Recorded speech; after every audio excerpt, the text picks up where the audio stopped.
네, 안녕하세요. 매일 아침 빠르게 만나는 미국 주식과 테슬라 소식 트라운 TV입니다. 나스닥이 오늘 2%대 좋은 반등을 보여주면서 테슬라도 3% 이상 상승을 보여주었어요. 제가 계속해서 나스닥이 23,000선을 지켜낼 거라고 말씀을 드렸는데 그러한 모습이 여실히 나오고 있습니다. 자, 그리고 일론 머스크가 3년 내에 이것이 엄청 많아진다라고 하는데요. 이것이 무엇인지 오늘 같이 알아보도록 하겠고요. 자, 이것 때문에 테슬라가 직접 반도체 공장도 지으려고 하고 있는 것 같습니다.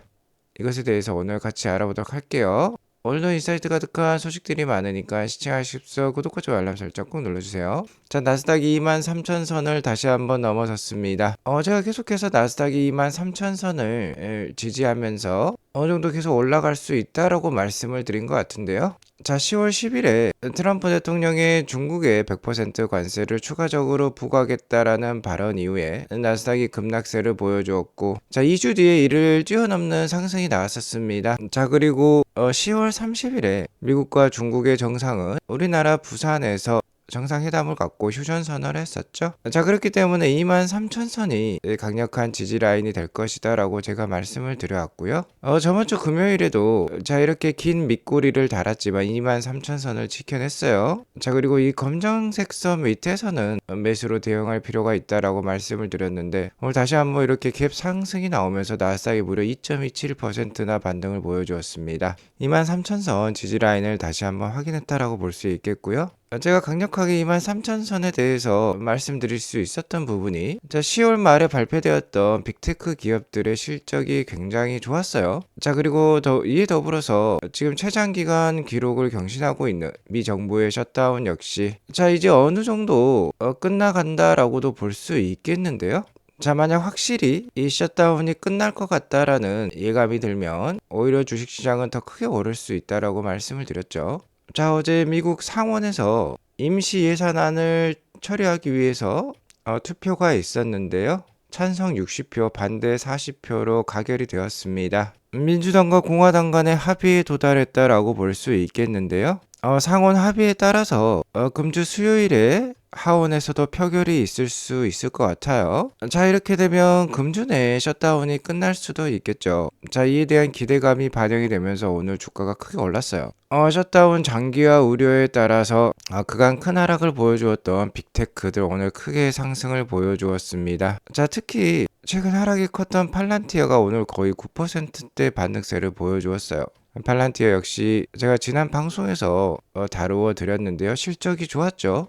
자, 아무튼 전반적으로 미국장은 계속해서 오르락 내리락 하면서 조금이라도 우상향할 것 같은 그런 분위기가 나오고 있어요. 물론 그때그때 횡보하는 모습이 나올 수 있겠지만 전반적인 분위기는 괜찮아 보입니다. 자, 그리고 현재 미국 역사상 최장기간의 셧다운이 진행이 되고 있지만 그렇기 때문에 많은 매크로 지표 발표들이 연기가 되고 생략이 되고 있는데요. 자, 그럼에도 불구하고 현재 시장의 주도주는 역시나 AI 관련된 주식들이고 이번 달 발표될 엔비디아의 3분기 실적이 괜찮게 나온다라고 하면 연말 산타 랠리도 한번 기대를 해볼 수 있을 것 같아요. 자, 그리고 여기에 12월 달 금리 인하 기대감마저 플러스가 된다라고 하면은 화렴점정이라고 볼 수 있겠죠. 다만 아직까지는 60%대 확률로서 확실하지는 않은 상황입니다. 계속해서 파월 연준장을 비롯한 미 연준위원들의 발언에 대해서 예의주시할 필요가 있겠어요. 아무튼 시장이 다소 안정세를 보이는 가운데 테슬라는 오늘 3.66% 상승한 445불로 마감을 했습니다. 자, 아직까지는 어느 정도 박스권에 갇혀 있다라고 볼 수 있겠죠. 하지만 테슬라 역시 400불대 초반이 수차례 지지를 보여준 강력한 지지 라인으로 볼 수 있겠습니다. 자, 그리고 무엇보다도 최근 주총을 통해서 테슬라 장기 상승의 토대가 마련이 되었어요. 특히 테슬라와 같이 미래 기술 산업을 선도하는 기업일수록 CEO의 역할이 중요하다라고 볼 수 있겠는데, 자, 지구상 최고의 부자이자 최고로 똑똑한 CEO죠. 그리고 무엇보다도 원대한 비전을 가지고 있습니다. 이 일론 머스크의 CEO 성과 보상안이 76%의 찬성표를 받으면서 통과되었죠. 자, 이에 따라서 피지컬 AI 기술의 대대적인 성장은 이제 시작이라고 볼 수 있겠습니다. 내년 4월 사이버캡 대량 양산, 그리고 내년 말부터 옵티머스까지 양산이 될 예정에 있는데요. 이 로보택시와 옵티머스의 보급에 따라서 판매에 따라서 테슬라의 시가총액은 이제 지금보다 5배 이상 상승한 8조 5천억 불까지 올라갈 수 있는 계기가 마련이 되었어요. 자, 이에 따라서 테슬라 주가의 목표는 2,560불 정도라고 볼 수 있겠는데, 아크 인베스트먼트의 돈 남은 누나 캐시 우드는 이에 한술 더 떠서 로보택시 사업만으로도 테슬라 주가는 2,600불에 다다를 것이고, 휴머노이드 로봇이 즉 옵티머스가 글로벌에 잘 보급이 된다라고 하면은 이 주가도 넘어설 수 있다라고 지금 보고 있죠. 자, 하지만 한 가지 불안한 점은 있습니다. 단기적인 주가는 항상 흔들릴 수 있는데요. 테슬라는 연간 지금 150만 대에서 160만 대 정도의 차량을 판매를 하고 있어요. 그 중에 100만 대를 책임지고 있는 게 바로 기가 상하이가 되겠고, 가장 많은 판매량을 보이는 곳이 바로 중국입니다. 테슬라는 중국에 연간 60만 대 이상 판매를 하고 있는데요. 자, 10월달 판매량이 지금 신통치 않은 모습이 나오고 있어요. 10월달 중국 로컬 판매량이 26,000대 수준을 보여주면서 올해 전년 동기 대비 14,000대나 떨어진 모습이 나왔습니다. 자, 2025년 월별 판매량 막대는 이 파란색 막대인데요. 작년 판매량이었던 2024년 이 빨간색 막대보다 좀 낮은 위치에 있어요. 중국 판매량이 신통치는 않은 것 같아요. 자, 다만 다행스러운 점은 기가 상하이에서 생산되고 있는 차량의 수출이 많아지고 있다라는 점이 되겠습니다. 자, 우리나라에도 굉장히 많은 모델 Y 주니퍼가 지금 판매가 되고 있는데요. 그러한 것들이 2025년 수출 물량에 많이 반영이 되고 있어요. 다행스럽게도 수출 물량은 전년 대비 27.68% 증가한 모습이 나왔습니다. 자, 어쨌든 매 분기에 첫째 달은 이렇게 수출에 집중을 하고요.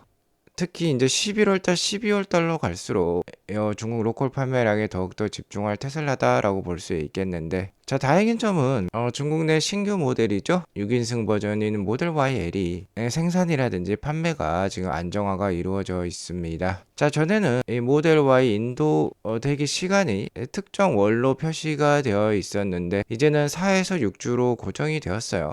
주간 2,500대 생산 판매가 안정화되었다라는 의미가 되겠고요. 모델 YL은 기존 모델보다 거의 1,000만 원 정도 비싼 모델입니다.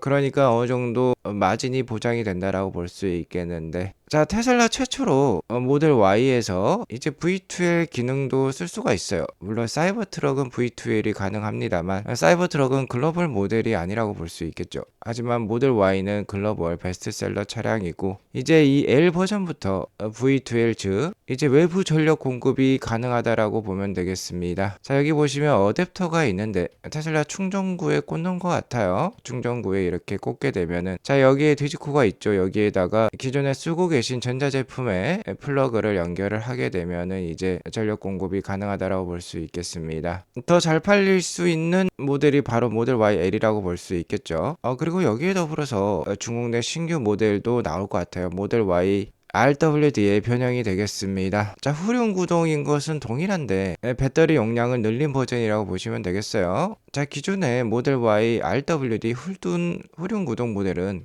최장 거리가 약 한 430km 정도밖에 되지 않습니다. 하지만 이 모델은 여기 보시면 중국 기준으로는 821km인데 아무래도 우리나라 기준으로는 약 한 550에서 560km 정도를 달릴 수 있을 것 같아요. 아무래도 가격은 5천만 원대 중후반을 보일 것 같은데 이 모델이 나오면은 불티나게 팔릴 것 같습니다. 솔직히 모델 Y RWD 400km의 주행거리를 갖고 있는 모델 역시 우리나라에 불티나게 팔리고 있죠. 충분히 데일리카로서는 손색이 없지만 이제 뭐 560km 정도를 달릴 수 있다라고 하면 정말 충전에 대한 부담이 줄어들 것입니다. 충분히 잘 팔릴 수 있는 새로운 모델이 나왔다라고 보면 되겠고요. 자, 무엇보다도 이번 CEO 보상안이 통과되면서 일론 머스크에게 기대하는 점은 역시나 피지컬 AI 기술의 발전과 보급이 되겠죠. 여기 보시면 자율주행 택시와 자율주행 버스, 그리고 곳곳에 설치될 파워월과 메가팩을 통해서 이러한 친환경 AI 제품을 통해서 지속 가능한 풍요로움을 만드는 게 일론 머스크와 테슬라의 비전이라고 볼 수 있겠죠.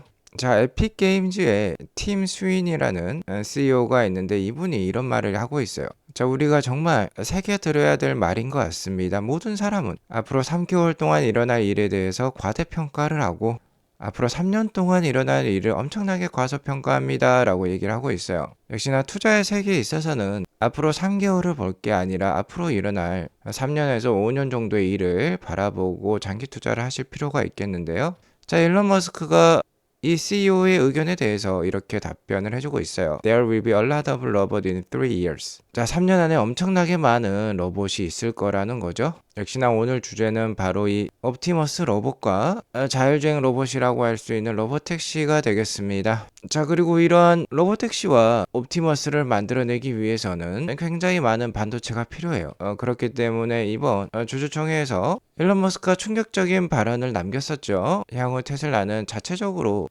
반도체를 생산할 수 있는 공장을 만들 것이다 라는 발언까지 했습니다. 4680 배터리를 직접 만들었던 테슬라의 모습을 다시 한번 떠오르게 하는데요.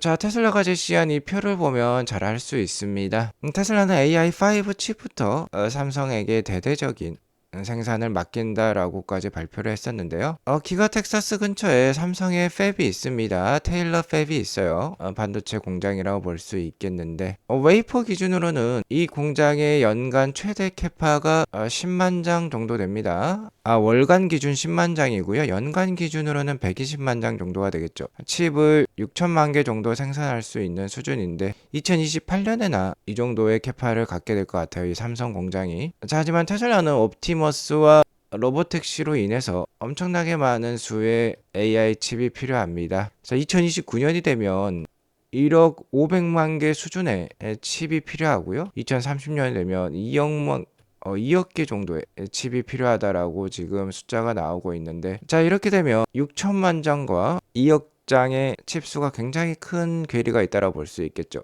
무려 1억 4,600만 개의 칩이 모자르다라고 볼 수 있겠는데, 이렇기 때문에 테슬라는 직접 반도체 공장까지 운영할 생각을 하고 있는 거예요. 자, 불과 이제 3에서 5년밖에 남지 않았습니다. 정말 멀리 볼 필요가 있겠는데요.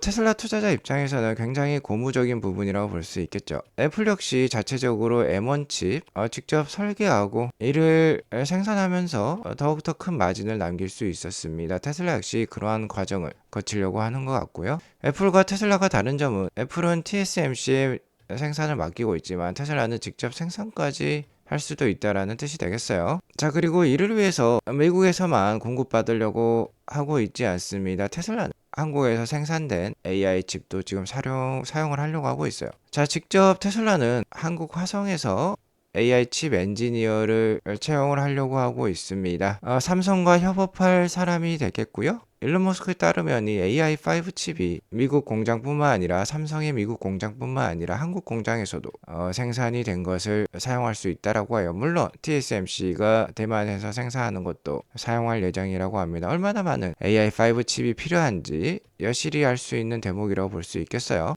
자, 그리고 이제 AI5 칩이 나오게 되면 훨씬 더 자율주행, 피지컬 AI 성능이 올라가겠죠.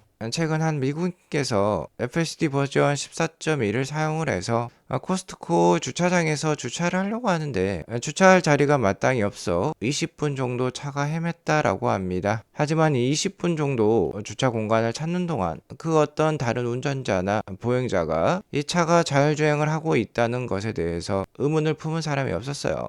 너무나도 자연스럽게 운전을 했다라는 뜻이 되겠죠. 자, 이에 대해서 일론 머스크가 또 한번 얘기를 해주고 있습니다. 자, 이제 곧 있으면 당신의 자동차가 코스트코 바로 엔트런스, 그러니까 문 앞에 당신을 내려주고 알아서 주차를 할 것이다. 그리고 쇼핑이 끝나면 문 앞까지 당신을 태우러 직접 올 것이다 라고 얘기를 하고 있습니다. 자, 당연한 기능이라고 볼 수 있겠죠. 바로 이제 테슬라 차량이 모두 로보택시가 될 수 있기 때문에 택시와 같은 기능이라고 보면 되겠습니다. 자, 이제 이러한 세상이 3년 안에는 굉장히 보편적인 모습이 될 거예요. 자, 저희 아트란TV 애청자님들도 3개월 앞을 내다보지 마시고 3년 앞을 내다볼 수 있는 그러한 여유로운 마인드를 장착하시기 바라겠습니다. 계속해서 아트란TV가 도움을 드리도록 하겠습니다. 오늘 이것으로 방송을 마치겠고요. 오늘 방송이 도움이 되었으면 구독과 좋아요 알람 설정 꼭 눌러주시기 바라겠습니다. 행복한 하루 보내시기 바라겠습니다. 감사합니다.